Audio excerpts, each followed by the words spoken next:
नमः शिवाय. सरस्वती नमस्तुभ्यं वरदे कामरूपिणी. विद्यारंभं करिष्यामि सिद्धिर्भवतु मे सदा. अज्ञानतिमिरान्धस्य ज्ञानाञ्जनशलाकया चक्षुरुन्मिलितं येन तस्मै श्रीगुरुवे नमः. सद्गुरूच्या चरणी विनंती नमन करून जे काही मी बघितलं, जे काही मी ऐकलं, ते सर्व विचार आपल्यापर्यंत थोडक्यात मांडण्याचा प्रयत्न करतो.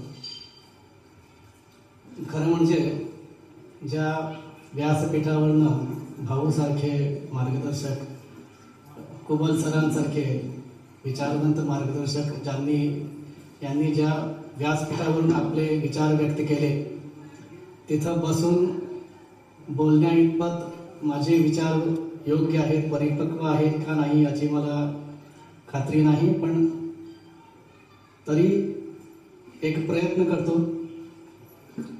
थोडक्यात आपले जे विचार आहेत ते मांडण्याचा. मला वाटतं हा 7वा कौटुंबिक मिलनोत्सव आहे. तर आपणा सर्वांना मी विचारू इच्छितो की गेले 1, 2, 3 कौटुंबिक महोत्सव, मिलनोत्सव कुणी कुणी अटेंड केले ते जरा हात वर करा. ज्यांनी गेल्या वर्षीचा किंवा त्याच्या आधी कधी एक तरी 7 पैकी मागच्या 6 पैकी एक तरी अटेंड केला आहे अशाने हात वर जरा असं सरळ, म्हणजे असं नाही करायचं, सरळ हात वर. बरं, थँक्यू, धन्यवाद. बऱ्याच लोकांनी, म्हणजे मोर दॅन 90%. तर माझा एक सोपा प्रश्न आहे की गेल्या 6 वर्षाच्या कौटुंबिक मिलनोत्सवातनं आपण कुठली एक गोष्ट शिकलं आहात जी आपल्याला आठवण आहे अजून, की आपण ते ऐकलं, त्याच्यावर विचार केला आणि त्याच्यानंतर त्यावर कृती केली. उत्तर द्यायचं नाही, आपल्याला स्वतःला उत्तर द्यायचं आहे. कारण हे असं सगळ्यांना सांगून त्याचा काही फायदा नाही, आपल्याला तरी काही फायदा नाही. तर आपण विचार करायला पाहिजे. आपण विचार करूया. कदाचित आपण केलं असेल पण आपल्याला माहीत नसेल. मी असं म्हणत नाही की तुम्ही आता आठवत नाही म्हणजे काहीही केलं नाही किंवा त्याचा काहीही परिणाम झाला नाही, अशातली गोष्ट नाही. जेव्हा तुम्ही प्रत्येक गोष्ट, आता कुबल सरांनी मगाशी सांगितलं, टीव्हीवरचे कार्यक्रम जेव्हा तुम्ही बघता तेव्हा प्रत्यक्ष जे काही घेतात त्याहूनही जास्त अप्रत्यक्षरित्या आपल्याकडे पोहोचत असतं. तसंच जर तुम्ही एखादा कौटुंबिक मिलनोत्सव आता किंवा याच्या आधी तुमचा सहभाग असेल तर त्याच्यातनं तुम्ही बऱ्याच गोष्टी घेतलेल्या असतील आणि नक्कीच असतील. कारण ह्या वास्तूचा महिमा आहे, भगवान शंकरांचा महिमा आहे, भाऊसारखे मार्गदर्शक आहेत त्यांचा महिमा आहे की आपल्या न कळत बऱ्याचशा गोष्टी आपल्याला आपल्याला समजले असतील, आपण त्या आपल्या कृतीमध्ये सुद्धा आणले असतील, पण आपल्याला कदाचित त्यांची जाणीव नसेल. माझा प्रश्न आहे की जाणीव असलेली एखादी गोष्ट आहे का जी तुम्ही ह्या मिलनोत्सवामधनं शिकला आहात आणि ती तुम्ही आपल्या आयुष्यात त्याचा उपयोग करून घेतला आहे? अशी जर एखादी गोष्ट आठवत असेल तर तुम्ही त्याच्यावर विचार करा. आणि समजा नाही आठवत तरी काही हरकत नाही. कालचा दिवस तुम्ही इथं आहात, आजचा दिवस तुम्ही इथं आहात, तर आता मागे जे झालं ते सोडून द्या. याच्या पुढे आता जेव्हा इथनं आम्ही जाणार तेव्हा एखादी गोष्ट आम्ही घेऊन जाऊ का आणि त्या गोष्टीचा एका वर्षभर आपल्या आयुष्यात उपयोग करून पुढच्या जेव्हा कौटुंबिक मिलनोत्सवाला आम्ही येऊ तेव्हा आपल्याला सांगता येईल का की मी ह्या उपक्रमातनं ही गोष्ट शिकलो आहे, त्या गोष्टीचा मी आयुष्यात असा उपयोग केला आणि त्याचा माझ्या आयुष्यामध्ये असा मला फायदा झाला. जर हे आपल्याला जमलं तर आपल्याला बरंच काही जमेल, आपण बरंच काही शिकल्यासारखं होईल. असं म्हटल्यावर काही लोक म्हणेल जरा पेन पेपर घेऊन येऊया, आम्ही आता लिहूया काय बोलतात ते. शिकायची जी गोष्ट आहे ना ती फक्त इथं बोलणाऱ्या वक्त्यांकडनं शिकायची असं काही कंपल्सरी नाही आहे. इतर जे वक्ते जे बोलतात ते केवळ आपल्याला मार्गदर्शन करतात, केवळ आपल्याला एक प्रतिबिंब दाखवतात आपलं, किंवा जे शास्त्राचे विचार आहेत ते आपल्यापर्यंत पोहोचवण्याचा प्रयत्न करतात. पण ह्याच्यातनंच सगळं शिकायला पाहिजे असं काही बंधन नाही आहे.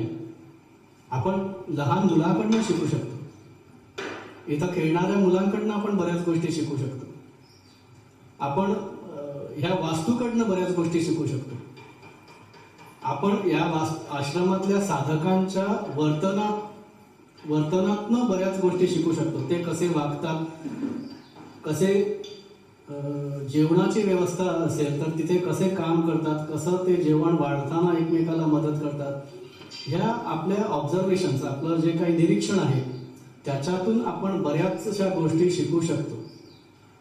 आणि हे आपण केलं पाहिजे, कारण मला जो विषय दिला आहे आज त्या विषयाचा हा भाग आहे. आणि हे जर नाही जमत असेल तर आपण जरा त्याच्यावर अजून प्रयत्न केला पाहिजे, आपण ते जमवून घेतलं पाहिजे. कारण गोव्यामध्ये किंवा ह्या फोंडा तालुक्यामध्ये एक फोंडा मतदारसंघ असं जर मी म्हटलं आणि आजूबाजूला जो सावर्डे मतदारसंघ आहे ह्याच्यात साधारण मला वाटतं 50-60 हजाराहून जास्त लोक आहेत राहणारे. त्या 50,000 लोकांमधनं इथं निवडक 50-60 लोक आहेत. म्हणजे हे आपलं भाग्य आहे की त्या ईश्वरानं एवढ्या लोकांमधनं इथं बसण्याची संधी आपल्याला दिली आहे. तर त्या संधीचा आपण काहीतरी उपयोग केला पाहिजे, त्याच्यातनं आपण काहीतरी शिकायचा प्रयत्न केला पाहिजे. मी परत एकदा सांगतो, जे शिकणं आहे ते फक्त इथं बसलेल्या वक्त्यांच्या शब्दातनं शिकायची काही गरज नाही, केवळ तेवढंच पाहिजे असं नाही, त्याच्यातनं आपण शिकावं. पण त्या व्यतिरिक्त जसं काल वाढदिवस इथे साजरे झाले त्याच्यामधनं आपण काही शिकता येईल का? म्हणजे आपण आता एकदा बघितला की असा वाढदिवस साजरा करता येतो, बाहेर तशा प्रकारे वाढदिवस साजरे केले जात नाहीत. तर आपण दुसऱ्या लोकांपर्यंत जाऊन तो विचार पोहोचवू शकतो का की 1 वर्ष असं वाढदिवस आपण सतत ज्या ठिकाणी मी जाईन त्यावेळी मी बघेन की अशा प्रकारे वाढदिवस साजरा केला जाईल. किंवा हॅपी बर्थडे टू यू न म्हण, त्याच्यात काही वाईट नाही हॅपी बर्थडे टू यू म्हणण्यामध्ये, पण तसं न म्हणता आपल्या परंपरेनुसार काल कुठलं गीत बर्थडे सॉन्ग म्हटलं, रामरक्षा. सुंदर. रामरक्षेला कवच म्हटलं जातं. प्रोटेक्ट, कवच म्हणजे जे आपलं रक्षण करतं, रक्षा हा शब्द त्याच्यात आहे. तर असं काही आपण मुलांपर्यंत पोहोचू शकू का, ह्याचा आपण म्हणजे ते सुद्धा जर आपण केलं तर त्याला सुद्धा आपण ह्या कार्यक्रमाची फलश्रुती असं म्हणता येईल. तर याच्यावर आपण सर्वांनी म्हणजे आपण म्हणजे मी पण त्याच्यात आहे, मी बाहेर राहून आपल्याला सांगतो असं नाही आहे, आपण सर्वांनी म्हणजे मी आणि आपण सर्वांनी मिळून इथनं जे काही घेऊन गेलो त्याचा आपल्या आयुष्यात काहीतरी प्रयोग करावा. ती अगदी म्हणजे क्षुल्लक किंवा साधी वाटणारी गोष्ट असू दे. जेवणाचं ताट एवढं मोठं असतं, त्याच्यात आपण जे मीठ घालतो ना ते इतकं चिमूटभर असतं, पण त्याचा प्रभाव किती मोठा असतो. त्यामुळे अशा कार्यक्रमातून आपण मोठ्या गोष्टी घेऊन जायची काही गरज आहेच असं नाही. घेऊन गेला तर खूप चांगलं आहे, पण नाहीतरी एक छोटीशी गोष्ट जरी आपण त्याच्यातनं शिकलो आणि ती आपल्या आयुष्यात आपण कार्यरत केली, त्या गोष्टीला आपल्या आयुष्याचा भाग बनवलं तर आपल्याला बरंच काही साध्य करता येईल. आणि हे असं करणं हा मला दिलेल्या विषयाचा भाग आहे, म्हणून त्याच्यावर बोलणं जरा बोलायचा मी प्रयत्न केला. तर करूया आपण हे एक गोष्ट जी जाणीवपूर्वक करायची आहे, हो की नाही? बोला, नाहीतर मीच बोलत राहणार, मला मग ते ऑड वाटेल. महाभारताचं वर्णन करताना संजय जे आहेत ते धृतराष्ट्राला म्हणतात की भगवद्गीता जेव्हा भगवान श्रीकृष्ण सांगत होते तेव्हा बाजूचे सगळे व्यक्ती असं दिसत होते, हे वर्णन आहे माझे शब्द नाहीत, की जसं पेंटिंग्स असतात, चित्र काढलेले रेखाटलेल्या चित्रांसारखे ते लोक होते. तसे राहू नका, आपण काहीतरी बोला, सहभाग आपला पण असू द्या, त्यामुळे जरा मला पण बरं वाटेल. माझ्यावरचं थोडं वजन तुम्ही पण घ्या. करूया ही गोष्ट. एक गोष्ट आपण किती शिकतो ह्याला महत्व एवढं नाही जेवढं त्याच्यातलं किती आपण आपल्या आचरणात आणतो ह्या गोष्टीला आहे. बऱ्याच वेळा मला वेगवेगळ्या ठिकाणी जाण्याचा योग आला आणि एका आंतरराष्ट्रीय संस्थेची एक आंतरराष्ट्रीय संस्थेचा एक कार्यक्रम होता. त्याच्यात मी पण सहभागी झालो होतो आणि बाहेरच्या देशातनं बरेच लोक आले होते आणि भारतीयांचा उल्लेख करताना त्यांची एक टिपिकल म्हणजे एक fix line, India is country of beggars, असं बाहेर बोललं जातं. म्हणजे भिकाऱ्यांचा देश आहे भारत देश असं बोललं जातं. तर तेव्हा सुद्धा एक असाच माणूस होता, तो म्हणाला की India is country of beggars, what do we get here. तर मी सदाच सकारात्मक दृष्ट्या विचार करणाऱ्या माणसापैकी आहे. तेव्हा मी त्याला सांगितलं, you see the other side of the coin, जे नाण्याची दुसरी बाजू बघायचा प्रयत्न करा. म्हणजे if India is country of beggar, जर भारत देश हा भिकाऱ्यांचा देश आहे आणि तुम्ही जर म्हणतात की जगाच्या पाठीवर कुठेच भिकारी नाहीत, तर त्याचा दुसरा अर्थ असा होतो की जगाच्या पाठीवर कुठेही देणारे लोक नाहीत, त्यामुळे घेणारे पण नाही. भारत हा एकमेव देश आहे, हे मी म्हणत नाही, हे भारताबद्दल बाहेरच्या लोकांचं मत आहे की भारत हा एकमेव देश आहे जिथे घेणारे लोक आहेत. याचाच अर्थ की भारत हा एकमेव देश आहे जिथे देणारे लोक आहेत. ही त्याची केवढी मोठी पॉझिटिव्ह साईड आहे. जगाच्या पाठीवर कुठेही देणारे लोक नाहीत, असं मी नाही, असं बाहेरचेच लोक म्हणतात आपल्याला. त्यामुळे ह्या देण्यामध्ये जो आनंद आहे ना, जो आजचा विषय आहे देण्यातला आनंद, तो केवळ भारतामध्येच आपल्याला पाहायला मिळेल. आणि आनंद जेव्हा आपण म्हणतो तेव्हा आनंद एक शिवभगवानांचं वर्णन करतानाचा श्लोक आहे की चिदानंद रूपम शिवोहम शिवोहम. किंवा एक हिंदी पिक्चर मध्ये चांगलं गाणं पण आहे, सत्यम शिवम सुंदरम. आनंद हा सुंदर असतो. आपल्याला आनंद, मी जर सांगितलं की आनंद आपल्याला, आता आम्ही या सत्रानंतर बाहेर एका एका पॅकेटमध्ये आनंद आम्ही वाटणार आहोत आणि तुम्हाला किती आनंद पाहिजे हे जरा सांगावं प्रत्येकानं, तर काय मत असेल? एक दिवसापुरता आनंद, म्हणजे आम्ही जर सांगितलं आनंद available 1 day, 1 month, 1 week, 1 year, life time, what is your choice? बोला. Life time. त्यासाठीच त्याला म्हटलं हे चिदानंद स्वरूप. आपल्याला आनंद हा निरंतर हवा असतो. आम्हाला सांगितलं की यू हॅव चॉईस, तुम्हाला एक आम्ही ऑप्शन देतो, एका आठवड्यासाठी आनंद पाहिजे की आयुष्यभरासाठी आनंद पाहिजे. तर प्रत्येक व्यक्ती म्हणेल की आम्हाला आयुष्यभरासाठी आनंद पाहिजे. पण आनंद हा देता येत नाही. जरा लक्षात, हा it is a very deep concept. खूप गहन अशा प्रकारचा हा मुद्दा आहे की आनंद हा देता येत नाही. का देता येत नाही? आम्ही आनंद देतो ना. एक व्यक्ती होता, तो असा बसला होता, खूप दुःखी चेहरा करून बसला होता. तेव्हा दुसरा त्याचा एक मित्र आला, तर म्हणाला, अरे बाबा तू दुःखी का आहेस? काय झालं आधी त्याने विचारलं. तर म्हणाला, आय एम व्हेरी सैड, मैं बहुत दुःखी हूं, खूप दुःख झालं आहे. तर म्हणाला, दुःख कारण काय आहे? Why are you sad? Why are you not happy? तर त्याने सांगितलं की दुःख काय, मी I am a part of a family, मी एका कुटुंबाचा सदस्य आहे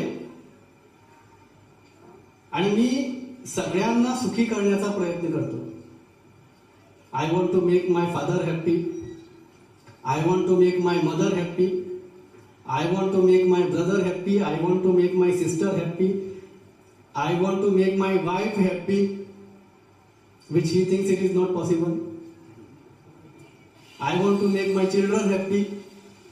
so I want to make everybody happy and nobody is becoming happy.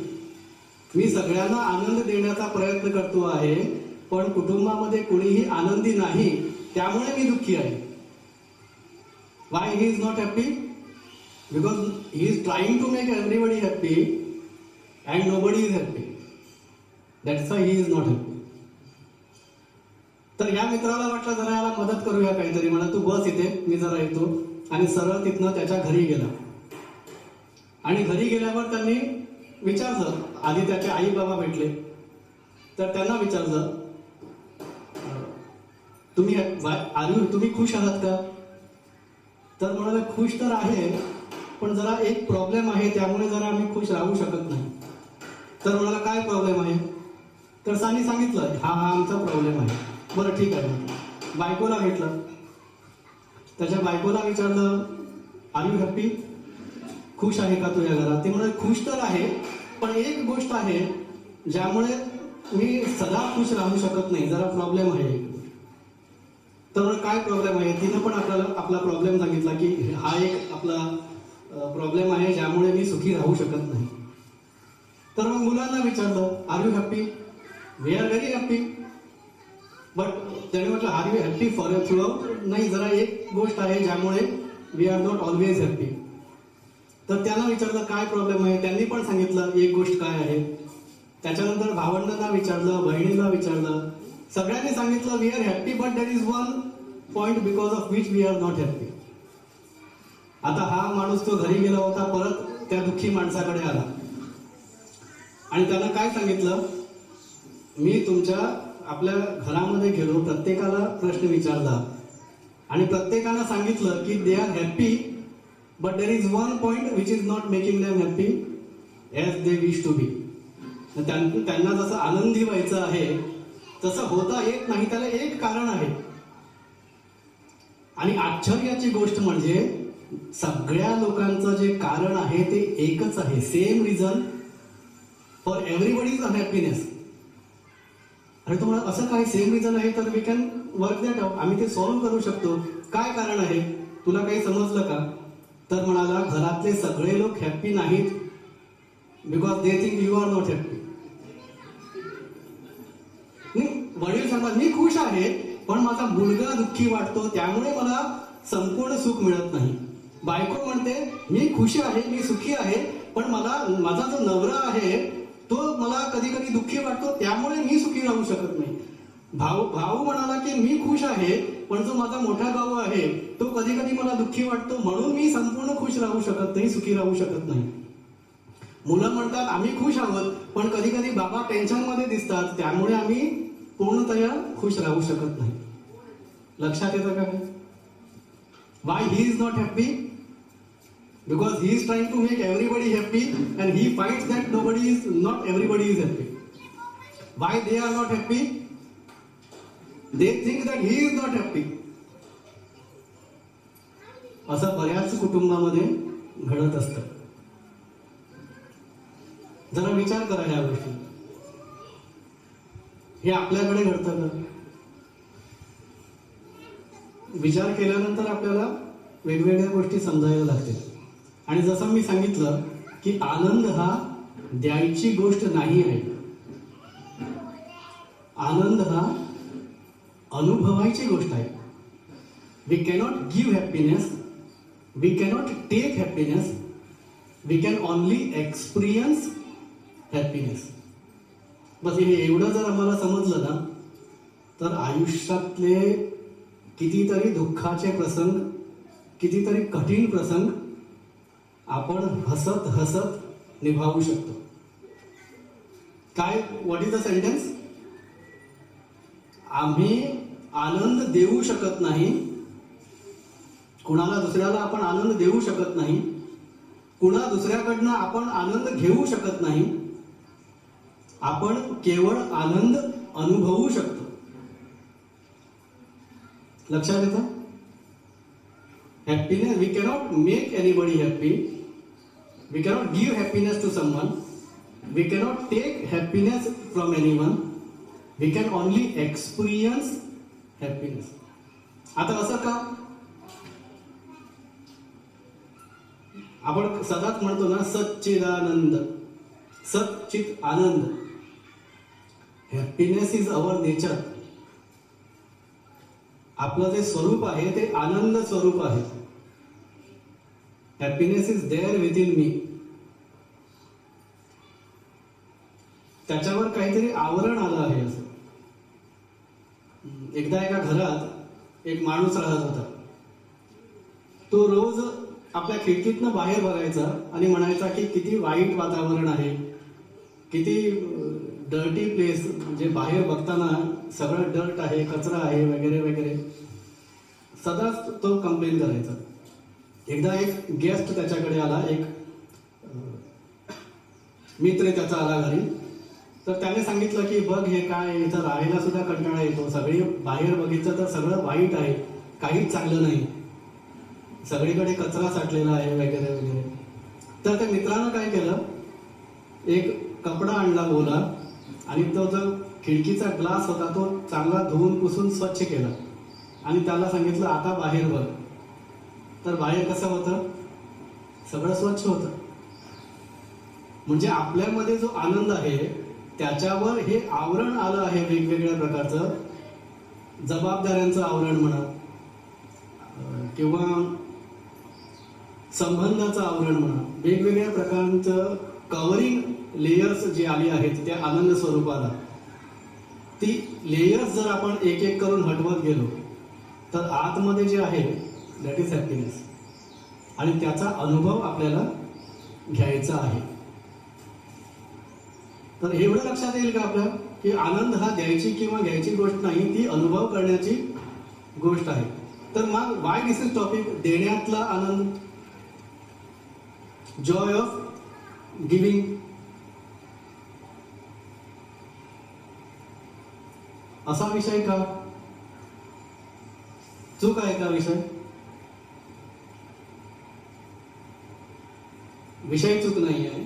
आपण बऱ्याच वेळा त्या विषयाचा अर्थ चुकीचा लक्षात घेतो. जॉय ऑफ गिव्हिंग किंवा देण्यामधला आनंद. आता देण्यामधला आनंद जो आहे तो त्या घेणाऱ्याला नाही तर देणाऱ्याने अनुभवायचा असतो. परत मी शब्द वापरतो, अनुभवायचा असतो. त्याला काहीतरी दिलं आणि त्याच्याकडनं आनंद घेतला अशी गोष्ट नाही. आपण काही देताना त्या देण्याचा आनंद जो आहे तो आपण त्या देण्यामधला आनंद अनुभवायचा असतो.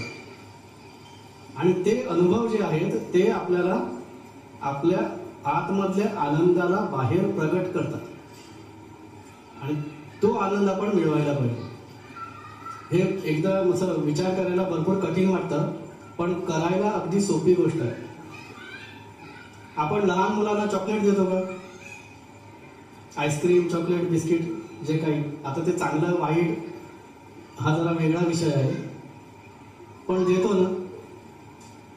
Y we give, why we give. आम्ही का देतो मुलांना चॉकलेट, का देतो? To make them happy. Can we make them happy? सकाळी चॉकलेट द्या, संध्याकाळपर्यंत हॅप्पी असतील? माझी 7 वर्षाची मुलगी आहे, तिला सकाळी चॉकलेट दिलं आणि दुपारी तिनं काहीतरी वेगळं बघितलं तर संध्याकाळी येऊन कंप्लेन, बाबा तुम्ही मला हे कधीच दिलं नाही, ही गोष्ट मला कधीच आणली.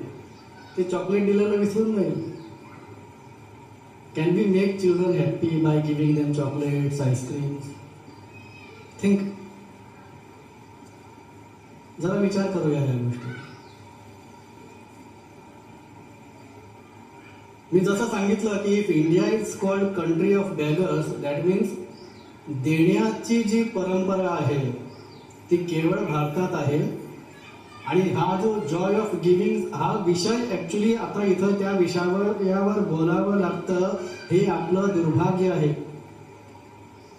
जेव्हा मला विषय देण्यात आलं तेव्हा जेव्हा मी विषयाचा विचार केला तेव्हा मला वाटलं ह्या विषयावर यावर बोलावं लागणं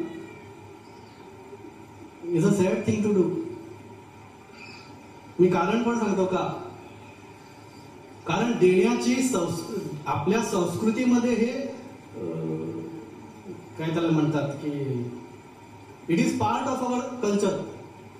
देण्याची जी परंपरा आहे तो आपल्या संस्कृतीचा भाग आहे. ते असं लेक्चर घेऊन शिकवावं लागू नये किंवा लागतं हे आपलं दुर्भाग्य आहे. मी साधं उदाहरण देतो आणि असं उदाहरण देतो की जे आपल्या प्रत्येकाला पटेल. मागच्या रविवारी एका कार्यक्रमामध्ये मी वक्ता म्हणून गेलो होतो आणि त्याबरोबर तिथे अजून एक व्यक्ती होते, चांगले मित्र होते आणि एका क्लबचा फंक्शन असल्यामुळे सगळे लोक एकमेकाशी परिचित होते.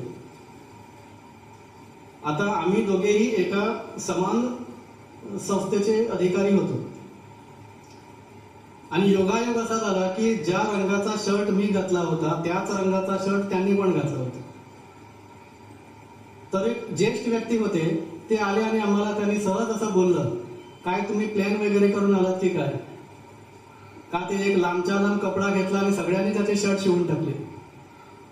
असं सहज बोलून ते गेले आणि नंतर माझ्या लक्षात आलं की ही परंपरा आधी होती. तुम्ही विचार करा, जेव्हा तुम्ही लहान होता तेव्हा प्रत्येकाला वेगवेगळा शर्ट आणायचे का?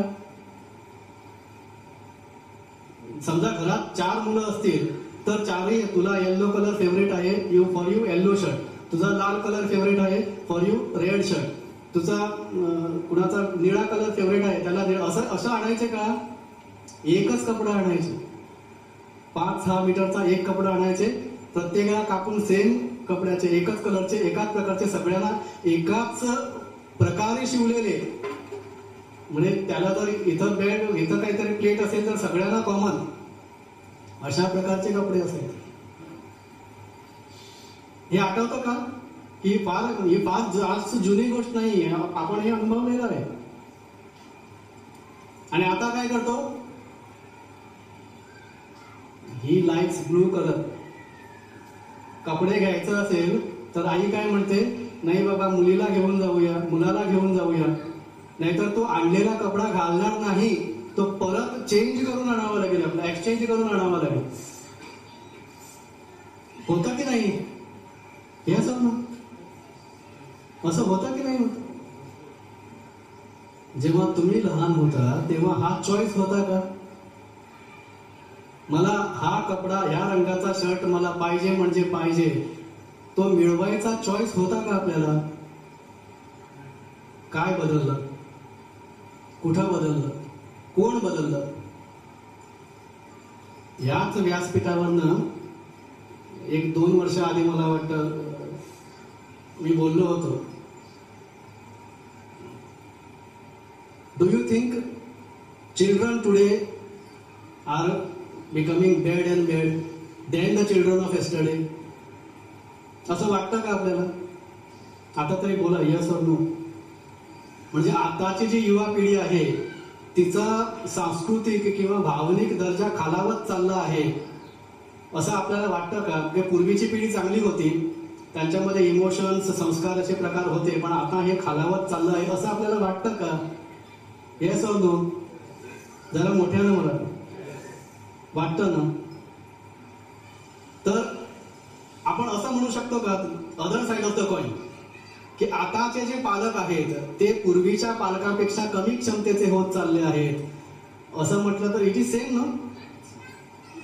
If we say the children are becoming bad and bad, I am saying the parents are becoming bad and bad then the older age parents. Is it not the same thing? नाण्याची दुसरी बाजू आहे. आपण मुलाकडनं बघण्यापेक्षा आपण पालकांकडे बघूया. पूर्वीच्या पालकांपेक्षा आताचे पालक आहेत, त्यांची संस्कार देण्याची किंवा ती देण्याची परंपरा जी आमच्या पालकांनी आपल्याला शिकवली होती ती आपण तशी पुढे नेत नाही आहोत.